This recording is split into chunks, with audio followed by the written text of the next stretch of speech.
আচ্ছা, একটা আপু কমেন্ট করেছে, বাংলাদেশের নায়িকাদের থেকে সুন্দর ছবিতে একেই দেখতে চাই, বরবাদ ছবির নায়িকাকে ভালো লাগে না, তার থেকে এই আপু থাকলে ভালো হইতো, তাই না বন্ধুরা?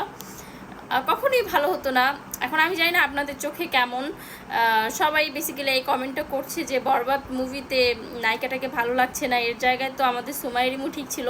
বাট আমি একটা কথা বলি, যে যার জায়গা থেকে হচ্ছে ঠিক। যেহেতু আমি নতুন কাজ করছি, এখন নতুন কারোর সাথে যদি আমাদের সুপারস্টার স্ক্রিন শেয়ার করে সেটা কেমন দেখাবে না? সো আমাকে কাজ দিয়ে এগোতে হবে। আর আমার মনে হয় কি যে সে তার জায়গা থেকে পারফেক্ট, অ্যান্ড আমি আমার জায়গা থেকে। এখন অবশ্যই যারা নিয়েছে মুভিতে তারা তো বিবেক বিবেচনা করেই নিয়েছে ক্যারেক্টারের সাথে, বা কোনো না কোনো ক্ষেত্রে তাকে নিয়েছে। সো সে যদি খারাপ হতো, সে অবশ্যই ভালো অ্যাক্টিং করেছে আমি যেটা মনে করি। বাট আমি এটা সমর্থন করি যে আমাদের বাংলাদেশেও নায়িকা আছে, সেটা আমি না, যে কোনো নায়িকাই হোক, বাংলাদেশে অনেক সুন্দর সুন্দর নায়িকা আছে, তাদেরকে এই জায়গায় এই মুভিতে দিলে তাদেরকেও আরও বেশি ভালো লাগতো। সো আসলে এটা আসলে কে বুঝাবে, বোঝানোর মতো কেউ নেই আসলে। ভালো, তারা যা করছে ভালো করছে, মুভি তো দিন শেষে মুভি তো হিট হয়েছে। So thank you so much সবাইকে, এত ভালোবাসা পেয়ে আমি আসলেই ধন্য।